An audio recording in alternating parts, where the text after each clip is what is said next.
Estamos en la sala central del Museo del Vino que hay aquí en Morales de Toro, una realidad, un proyecto que ha dado un plus a toda la zona de Toro, porque no solo es para Morales de Toro. Aquí estaba la antigua bodega Bajós. Cuando lo adquirió la familia Solís, todo esto ha cambiado y mucho, y desde entonces Rodrigo, que es el director de este museo, por aquí han pasado muchas personas y no solo a comprar vino, sino sobre todo a conocerlo. Claro, lo que pretende el museo desde hace un año, que como bien dices, cuando abrió sus puertas, es divulgar la cultura del vino para toda la gente de la zona, de la zona de Zamora, de la zona y la comarca de Toro, pero en general para cualquier amante del vino y de la cultura que llegue hasta Morales de Toro y se introduzca en el Museo del Vino y disfrute de lo que es una cultura viva en su patrimonio, en sus tradiciones, en su tema científico, que también lo tiene, medioambiental y, por supuesto, artístico-histórico relacionado directamente con una zona tan importante en la historia de España como es la zona de Toro. Estamos en la sala central, pero la visita empieza fuera. Sí, el recorrido del museo tiene tres partes, podríamos describirlo así. Una primera parte, que es un jardín expositivo, es una parte novedosa dentro de lo que puede ser un discurso expositivo de un museo, porque las piezas están en el exterior. Estas piezas forman parte de la colección del museo y son las grandes piezas que dotan al jardín de un discurso diferente y de un ambiente muy especial a la hora de recorrerlo, aproximadamente en 2000 metros cuadrados. Aquí nos podemos encontrar desde prensas de todo tipo, sistemas de transporte, tanto animal como también motorizado, a través de camiones o carros, tan típicos en esta zona de Toro a través de su fiesta de la vendimia y también en Morales de Toro, y por supuesto una variedad biológica de las plantas aromáticas que nos podemos encontrar en cualquier parte de Castilla, pero también específicamente en esta comarca, como son el tomillo, el espliego o incluso el esparto. Una vez que se entra dentro del edificio, que como tú bien decías antes, es la antigua cooperativa de Nuestra Señora de las Viñas, de Bajós, nos encontramos con lo que es la propuesta museográfica más ambiciosa y más innovadora de las que hay en torno al mundo del vino ahora mismo en Castilla y León. Además de un recorrido por la elaboración del vino y la historia del vino, que puede ser común a cualquier proyecto museográfico que nos encontremos, lo realmente interesante es la ambientación en la que se encuentra, porque lo que hemos hecho ha sido recuperar patrimonialmente y arquitectónicamente el antiguo edificio de la cooperativa, una cooperativa de los años 60 del siglo pasado, común en muchas zonas de Castilla, donde los pueblos y sobre todo los viticultores de los pueblos se unen para formar su propio lugar donde meter y elaborar el vino y luego, por supuesto, comercializarlo. Esta cooperativa fue Viña Bajós durante muchos años, que tuvo una marca de mucha tradición y que posteriormente la familia Solís, a través de pagos del rey, ha mantenido y seguimos comercializando. Pero lo realmente, como te decía, interesante desde el punto de vista del museo es que recorremos el museo y los contenidos expositivos ambientándonos en los depósitos que se conservan intactos exactamente igual, aunque decorados de otra manera desde los años 60 del siglo pasado. De tal manera que lo que hemos hecho ha sido poner en valor un patrimonio industrial que probablemente dentro de unos años sea una figura protegida, estas cooperativas de hormigón de los años 50 del siglo pasado, y conservarla intacta igual que estaba, los depósitos en superficie, donde estamos ahora, que son 28, más los que están por debajo del suelo, que son otros tantos, y además sobre todo la cubierta, el tipo de cubierta, que es un tipo de cubierta marsá, que no se ha tocado con la infraestructura original. Esto nos parece un acierto porque de alguna manera estamos llevando a las generaciones futuras lo que era la tradición vitivinícola, a través de sus edificios, ambientándolo con una propuesta didáctica con las nuevas tecnologías en los museos.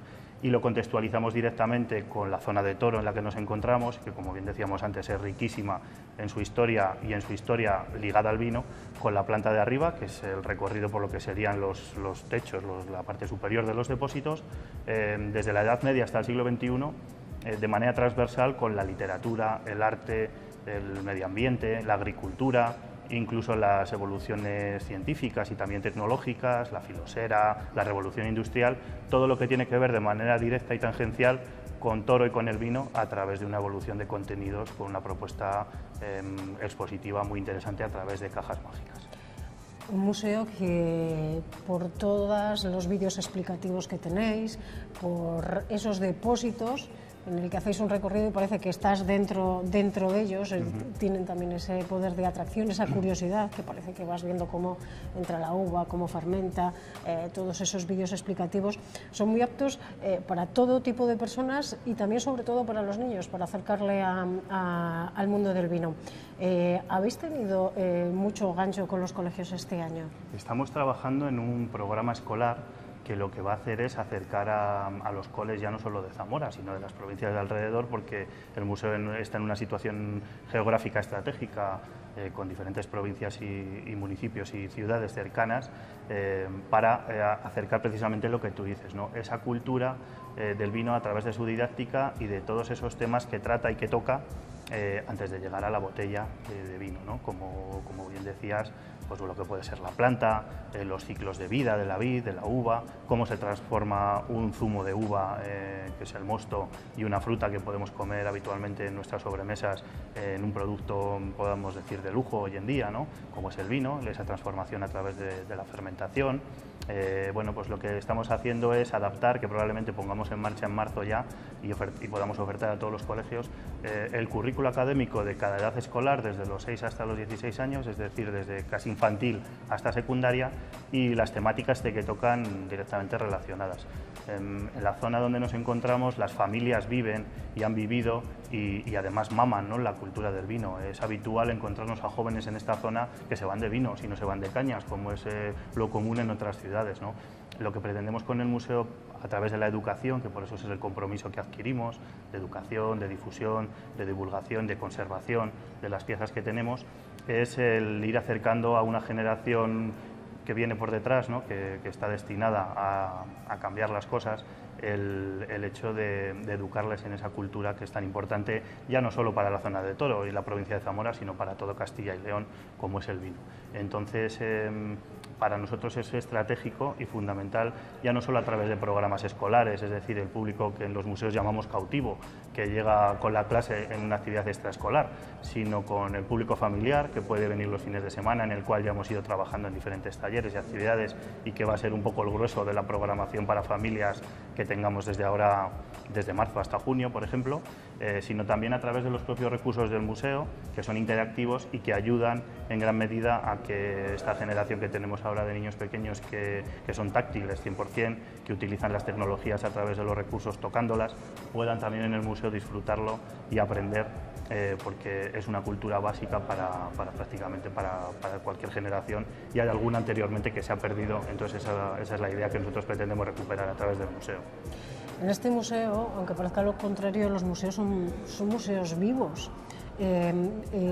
¿Habéis recibido sugerencias sobre si tendría que estar tal o cual pieza, o preguntas de dónde habéis sacado esto o lo otro? Yo me acuerdo de, porque a lo mejor sí, los niños es el futuro, pero supongo que habrá mucha gente mayor que se acerca y que diga, yo eso lo he utilizado, claro, y no hace tanto. Sí, no, claro, y además es que este edificio en el que nos encontramos ha tenido un uso diferente al que tiene ahora, con lo cual hay una generación entera que ha vivido este edificio tal y como era, que era una antigua bodega de vino, un depósitos para elaborar vino, con lo cual ya no solo colaboran activamente con sus sugerencias que recogemos magníficamente y además ponemos en práctica, sino que formarán parte en muy poco tiempo en una exposición en la que, bueno, daremos vida a cómo era la bodega y cómo era la cooperativa vitivinícola Nuestra Señora de las Viñas, bueno, antes de que se transformase en museo, ¿no?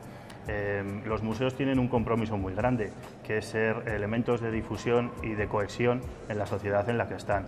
Por eso en el museo asumimos ese rol de dinamizadores culturales y también un poco de integradores en la sociedad en la que estamos. En este caso, la comunidad de Morales de Toro de la provincia de Zamora. De ahí vienen las programaciones culturales de los museos y de ahí va a venir la nuestra para, desde el punto de vista de marketing, fidelizar a unos usuarios que tomen el museo como suyo y lo utilicen para las diferentes actividades que vayamos programando, pero también para que sirva como lugar de encuentro a través de esta cultura, que en este caso es el vino, pero que cualquier otro museo puede ser la temática que corresponda, y que bueno, pues vean el museo como suyo, a pesar de ser una iniciativa privada, y que así luego lo comuniquen, ¿no? O sea que para nosotros es clave la gente que ha vivido en la zona o que vive en la zona y ha vivido la bodega como tal, pero también las generaciones, como decíamos antes, nuevas que se puedan ir sumando y que a través de unos y de otros bueno, pues vayan familiarizándose los jóvenes con los valores tradicionales de lo que era esta bodega y de lo que es esta cultura, y a través de los mayores de recoger esa sapiencia que todavía nos es fundamental para ello. Y con respecto a las piezas, bueno, la colección es una exposición permanente, pero la filosofía que tiene es que vayan renovándose algunas piezas e ir recogiendo sugerencias de que durante el montaje expositivo así se hizo, para, bueno, pues para variar las que hagan falta o poder adaptar y mejorar lo que se considere. Como bien decías, es un espacio vivo y que está sujeto a todo tipo de sugerencias y modificaciones. Aquí en el museo no solo se visita, se aprecia o se conocen piezas y usos, también la presencia del vino como tal es real, porque también tenéis catas y acercáis a la cultura vitivinícola en todos los ámbitos. Quien viene aquí conoce y también disfruta y conoce lo que es el vino que se está haciendo ahora. Cuéntanos un poco, porque cómo hacéis y cómo organizáis ese tipo de catas. Bueno, hay que decir que el museo solo es la contextualización de lo que es la elaboración final del vino. El museo está al lado de la bodega Pagos del Rey, donde se elaboran marcas tan conocidas como Bajod y que tiene una función diaria en la cual los compañeros están trabajando en la elaboración constante del vino, con lo cual nosotros lo que hacemos en el museo es la introducción a una cultura, la familiarización con términos y conceptos, y también la asimilación para que a través del conocimiento bueno, lleguen a admirarlo y a conservarlo, ¿no? y a querer degustarlo, que es al final a lo que se viene aquí, ¿no? A probar el vino. Entonces se articula en visitas guiadas o visitas libres. Las visitas guiadas duran aproximadamente 1 hora y media, se recorren los espacios que estamos viendo del museo, el jardín, el interior del museo, y luego se accede a la sala de barricas. La sala de barricas no es un elemento de atrecho, es la sala de barricas de la bodega Pagos del Rey. Ahí crían a través de 2000 barricas de roble americano y francés los vinos de nuestra bodega.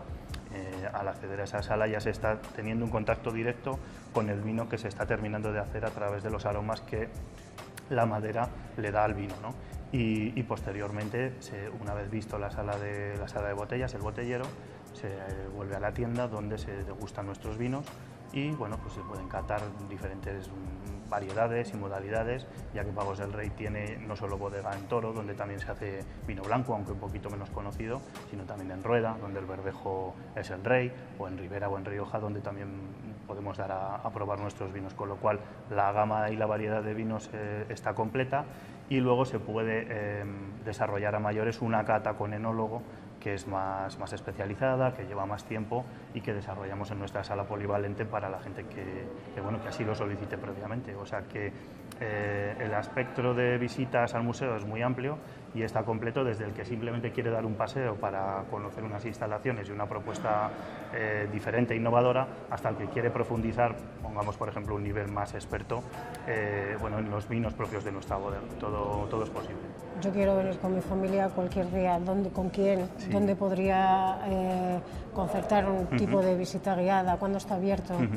Nuestros canales de comunicación son amplios y utilizamos todas las herramientas que bueno, pues los medios de comunicación ofrecen y también los medios de comunicación online.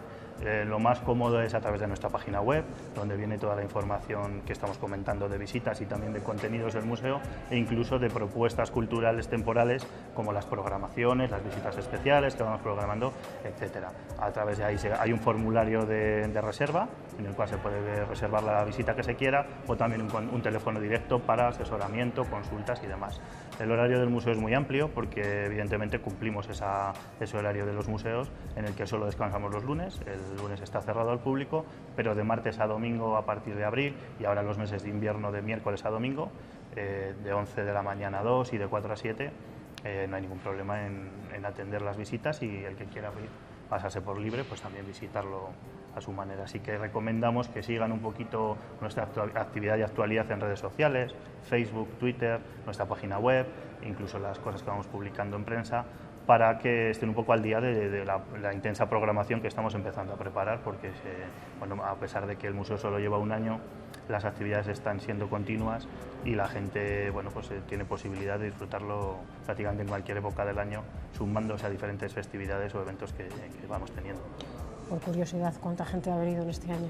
Han rondado las 7.000 visitas en el primer año de andadura del museo, teniendo en cuenta que el museo abre al público a principios de febrero de 2014, que las primeras jornadas son de puertas abiertas y que se normaliza un poquito el cobro de la entrada y bueno, pues la gestión a través del programa informático de nuestros visitantes en marzo. En estos 9 meses estamos satisfechos con el número de visitantes. Sí que es verdad que es un primer paso para tener bueno, pues una estadística y seguir creciendo. La filosofía es que vaya aumentando el conocimiento del museo, el número de visitantes, por supuesto, pero sobre todo la gente que venga y quiera repetir.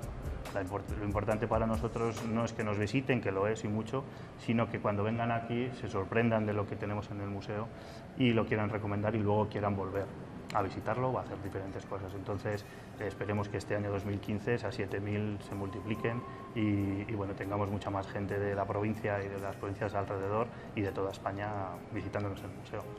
Bueno, Rodrigo, gracias por introducirnos un poco en lo que es este Museo del Vino, pero nosotros queremos más y vamos a conocer un poco los secretos de cómo se gestó todo lo que tenemos aquí en esta casa. Muchísimas gracias.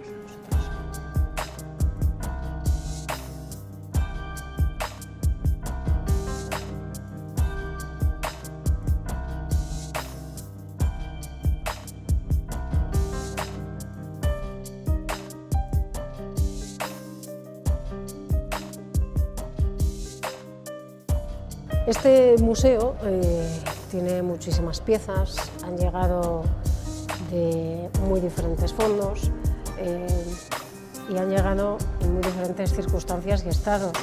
Uno de los culpables de que ahora las podamos ver cómo están es Gerardo, restaurador, y nos está hablando constantemente de que este museo tiene algo especial y algo único.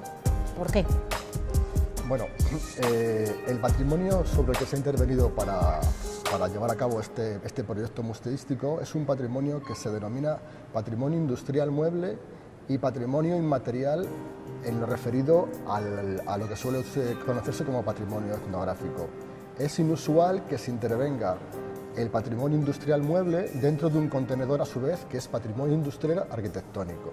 Eso es lo que realmente le da un plus de singularidad. Es decir, normalmente se suelen intervenir el patrimonio arquitectónico industrial, pero el contenido muchas veces o se ha perdido o se deja a un lado o no se interviene por desconocimiento o porque no llega el presupuesto. Este proyecto tiene esta característica, que se ha intervenido lo que es el contenedor, es decir, este edificio, esta antigua bodega, que está mantenido en su estructura tal y como la vemos ahora mismo, igual que en los años 60 del siglo XX, y a su vez se ha restaurado artefactos y utillajes que formaron parte de la bodega, de su uso diario y de su funcionamiento. Eso nos ayuda a seguir el discurso museístico y a conocer un poco cómo eran las labores dentro de la bodega hace tampoco tanto tiempo. ¿Qué es lo que más os ha costado y en qué os habéis tenido que basar a la hora de restaurar piezas como por ejemplo esta? Porque supongo que será muy diferente restaurar, por ejemplo, esta bomba de trasiego a me encuentro un cántaro o me trae... Porque sí que hay confluencia de muchas piezas que han entregado los propios vecinos. Bien, hay que partir de la premisa de decir, de que se sepa que esto es un proyecto museístico que nace de la iniciativa privada de una familia de bodegueros, que es la familia Solís de Valdepeñas, que ha tenido la idea de financiar este proyecto con dinero evidentemente privado y darle un contenido y un sentido muy coherente, muy serio y muy interesante. Es un proyecto en el que ha participado desde enólogos, también un antropólogo, una historiadora, el ingeniero de la bodega y también, y muy fundamentalmente, el personal de la bodega. Ha participado en todo este proceso de restauración, pues explicando cómo funcionaban las máquinas, de alguna manera recuperando la memoria. Es una intervención, es un proyecto que se apoya en algunas premisas para verse realizado de esta manera. Una de las primeras premisas es haber sabido encontrar qué criterios de intervención había que aplicar a este tipo de patrimonio, porque hay muy poco establecido al respecto. Es decir, es un patrimonio industrial mueble, que son artefactos, máquinas y utillajes que han tenido un uso, un funcionamiento hasta hace muchos años, y que cronológicamente se encuadran desde lo que se comprende la Revolución Industrial, mediados del 18 hasta la llegada de los automatismos de los años 70 del siglo XX. En ese ámbito cronológico se ubican todas las piezas y todos los artefactos que aquí vemos. Son piezas que vienen de la colección privada de la familia Solís y de la Fundación González Allende de Toro, que a través de don José Navarro Talegón, que ha cedido, han podido llegar al museo, restaurarse y exponerse. No solamente la búsqueda de estos criterios ha sido fundamental, se han buscado criterios que se utilizan para restaurar patrimonio arqueológico o patrimonio escultórico. Es decir, se le tiene la misma consideración a esta pieza, que es un artefacto industrial, la misma consideración que se le tiene, por ejemplo, a una escultura. Se le ha tratado exactamente igual. No se suele hacer así. Es lo que se intenta explicar. Normalmente este tipo de patrimonio lo que se le hace es, insisto, por desconocimiento, por falta de presupuesto, es simplemente repintarlo otra vez. Ajá. En este caso lo que se ha hecho ha sido eliminar aquellos repintes que no se consideran que son necesarios para la visión de la pieza. Se le ha eliminado el óxido, pero sin pulir el óxido. Se le ha inhibido el óxido mediante, en este caso, ácido fosfórico y luego benzotriazol para la inhibición, y luego se le ha aplicado una protección final acorde a su ubicación final. Exactamente igual que se hace con una escultura de bronce o una escultura de un material pétreo que se tiene que ubicar al interior de un museo o al exterior. Las piezas que van al exterior tienen unos acabados acordes a su ubicación para que soporten el paso del tiempo y no se vuelvan a oxidar, pero las del exterior, que han supuesto un gran reto porque están expuestas a la intemperie, a cambios térmicos, a la insolación ultravioleta, que es muy agresiva, han tenido que llevar unos procesos de intervención también muy estrictos y unos acabados también muy buscados para que soporten el paso del tiempo de una manera razonable. Aún así, a la hora de la intervención se tiene en cuenta que este paso del tiempo hará mella en ellos, sobre todo los que están al exterior, y que habrá que revisarlos cada poco tiempo para que estén en condiciones de exposición. Eso ha sido un reto técnico bastante importante, porque son piezas de metal y de madera, fundamentalmente. Bueno, seguimos hablando con Gerardo, que nos sigue hablando de esa ardua intervención para recuperar todas estas máquinas que se utilizaban no hace tanto en las bodegas, sobre todo de la zona de Toro. Y yo le hacía una pregunta que era, ¿por qué habéis intervenido de esta forma? ¿Qué criterios habéis seguido? Y lo siguiente era, estas máquinas están restauradas, pero ¿funcionan o no funcionan? Sí. Te he hecho varias preguntas en una. Bueno, las máquinas o artefactos que se han intervenido en aquellos que ha sido posible, que ha sido la mayoría, como por ejemplo esta palilladora o la que está al exterior o las bombas de trasiego del vino, le hemos recuperado la funcionalidad. Las hemos desmontado, las hemos limpiado, las hemos acondicionado y las hemos vuelto a montar para que funcionen. Y esto obedece a uno de los pilares que hemos intentado buscar y encontrar para la realización de este tipo de intervenciones. Es decir, nosotros, cuando nos llegó el proyecto, intentamos basarnos en alguna documentación, en algunas directrices para hacer las cosas como las hemos hecho. Y nos hemos encontrado que el Ministerio de Cultura, desde hace 10 años, ha publicado, en este tiempo, en estos 10 años, dos planes nacionales de patrimonio industrial y de patrimonio inmaterial, o para mejor entenderlos, de patrimonio etnográfico, que son las piezas que también aquí tiene este museo. El Ministerio cada vez le otorga, y la sociedad, más importancia a este tipo de patrimonio, pero por lo tanto en el 2001 estableció una serie de normas, de directrices básicas para la intervención de este tipo de patrimonio. A grandes rasgos, lo que el Ministerio aconseja es una mínima intervención, discernibilidad en lo que se hace, Y lo que tú me preguntabas, siempre que se pueda, recuperando la funcionalidad, lo que se hace es recuperar la memoria de la máquina. Si no se recupera la funcionalidad, la máquina queda como un objeto muerto, que no se sabe para lo que era. Recuperando esa funcionalidad, lo que hacemos es recuperar la memoria de la gente que ha trabajado y que ha intervenido, como tú antes comentabas con el director, con Rodrigo, sobre estas máquinas y que aún recuerdan cómo se utilizaba. Sirve para no perderlo. Por eso es fundamental recuperar esa funcionalidad y es lo que marca un poco la diferencia. Sirve para recordar y también para aprender, porque hay mucha gente también le sonará todo esto claro. muy novedoso por no haberlo conocido nunca. Los planes nacionales contemplan esta recuperación de funcionalidad y esa recuperación de la memoria colectiva de la gente, viene a través de esta recuperación o viene a través de grabaciones de su testimonio como algo fundamental para que esto no se pierda. Si esto se pierde es irrecuperable. Y por eso se hace hincapié para que se haga. Entonces, este proyecto tiene de interesante precisamente esto, que las cosas se han hecho de acuerdo con las directrices de un plan nacional, al igual que existe un plan nacional de catedrales, por ejemplo, que se interviene en una catedral con ciertas normas, con ciertos parámetros que nos sirven para la restauración, por ejemplo, de otro tipo de bienes. Este tipo de bienes culturales es un bien cultural más, es distinto al escultórico o al arqueológico y tiene sus características propias, que es las que se han intentado resaltar y recuperar. Por ejemplo, ¿esta máquina cómo funcionaría? A esta le falta el volante original, esto es una palilladora que pertenece a la colección, a la Fundación González Allende de Toro, y es una máquina que sirve para separar lo que es de la uva de los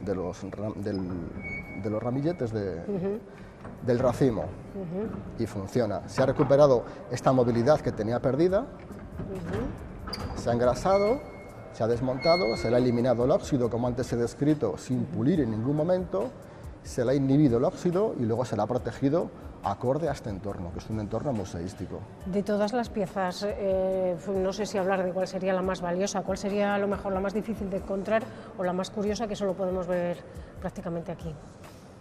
La más original, por ejemplo, la báscula de pellejos que tenemos al fondo es muy original, las bombas de trasiego, pero también tenemos pequeños elementos de patrimonio inmaterial o patrimonio etnográfico, como es este decalitro francés, que se ha limpiado y se ha recuperado, o estas medidas que pertenecieron al Ayuntamiento de Toro, que tienen nivel contraste para saber a qué nivel llegaba el vino y poderlo hacer una medida contrastada, porque estaba sujeto al pago de impuestos.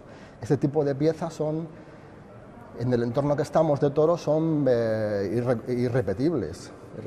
Allá arriba, en la parte de arriba, tenemos una colección de 3 cántaras con medida de filo y contraste de estas características. Fuera, sé que hay varios tipos de prensas, pero hay una de ellas que es muy curiosa y además muy novedosa a la hora de verla, sobre todo por las dimensiones. Esa sería, o fuera o dentro, sería prácticamente imposible tenerla. ¿Te refieres a la prensa de lagar? Sí. Es una reconstrucción de prensa de lagar. El origen de esta prensa trasciende a lo que es el ámbito antes que descrito, cronológico. Este tipo de tecnología es de origen romano y quizás un poquito anterior, pero ha pervivido hasta nuestros días en la forma que se ha reproducido en el exterior.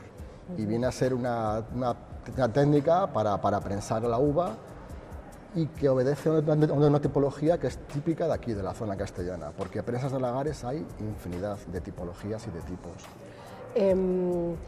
¿Cuántas piezas hay ahora mismo más o menos en la... En números redondos en el museo habrá unas 150 piezas. ¿Tenéis más en fondo porque tenéis previsto cambiar alguna? O... Sí, ha habido más que se han apartado porque ha habido que seleccionar y evidentemente el museo, como avanza, a medida que avance, pues irá recuperando, irá cambiando piezas, interviniendo otras piezas nuevas en función de la que la propiedad y el director decidan. Ya hablamos de que este museo lleva en marcha un año, pero ¿cuánto tiempo habéis estado trabajando para que todo esté tal y como está? Pues prácticamente ha durado un año. El antropólogo que ha participado en este proyecto, Elías Vicente, ha sido el que ha preparado el discurso expositivo y el que le ha dado contenido a lo que es la exposición.